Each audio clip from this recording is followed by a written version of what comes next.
ce jour, nous sommes effectivement 2 à siéger à la SPL estivale. Il n'y a aucune contrainte à ce que cette SPL nous impose à avoir des stationnements payants. Ce n'est pas dans le projet, en tout cas, de la mairie. Nous avons pour projet plusieurs poches de réaménagement de parking ou d'aménagement de parking qui seront non payants à l'heure où je vous parle. Donc ces projets se trouvent sur Salazie, également sur la Mara Citron, sur la Mara Vieille Place, sur Elbourg et sur Montillet et la Mara Mampin. Donc effectivement, pour cette valeur nominale de 1 000 € à l'année pour avoir des actions où la SPL estivale donc prévoit de mettre à disposition des vélos électriques ou autres, notamment lors de prestations sur des déplacements. Donc il me paraît quand même favorable à la commune de pouvoir bénéficier de ce que cette SPL estivale propose, tout encore une fois en excluant ces stationnements payants qui ne seront pas imposés à la commune de Salazie. Ouais, la SPL, on sait que c'est une société de transport. On n'a pas la compétence transport, la commune n'a pas la compétence transport. Donc il reste que cette compétence-là.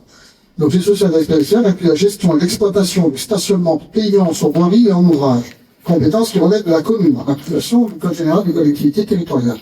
La commune est donc fondée en fait au capital, je peux comprendre, de cette SPL, mais pourquoi donner cet argent de parking si demain vous décidez de faire des parkings payants pour les touristes, par exemple, comme ça se passe dans d'autres communes, de France et de Navarre, ou même ici à La Réunion. Si vous décidez de faire payer les touristes pour un stationnement sur un parking spécial pour les touristes qui occupent le territoire, vous privez de cet argent, ça part tout à la SPL. Et pour les vélos que la SPL, vous faites partie de la CIRES, la SPL vous prêtera le vélo si vous demandez à la SPL de le faire, même si vous n'êtes pas au capital, ils vous aideront quand même.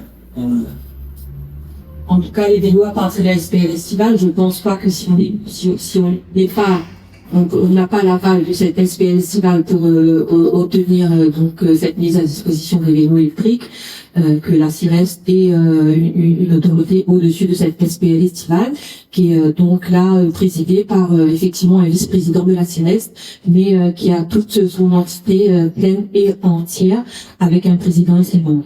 Donc, on n'a pas pour projet aujourd'hui, même si on est une commune effectivement touristique, avec le classement station tourisme prévu comme projet des parkings payants. Je pense qu'on est la seule commune à vouloir y rentrer. Saint-André n'y rentrera pas, on connaît les relations du maire de Saint-André avec celui de Saint-Benoît. La Terre des Palmistes n'ira pas, Sainte-Rose encore moins. Il restera que Salazie et Saint-Benoît pour rentrer dans cette SPL estivale. On met un doigt dans un engrenage et on se prive de recettes pour la commune. Vous avez la compétence des parkings, vous avez la compétence de faire payer les parkings.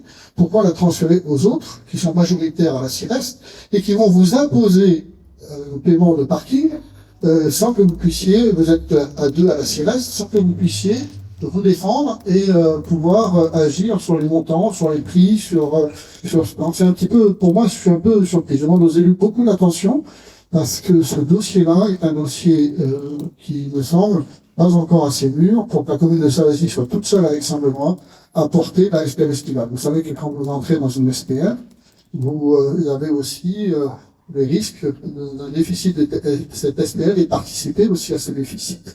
On est une commune, on n'a pas beaucoup de moyens, on n'a pas beaucoup de finances, on a des soucis effectivement avec nos populations, donc on a besoin d'avoir le maximum de moyens financiers et surtout de conserver des recettes potentielles pour nous et pas les donner à la SPL estivale.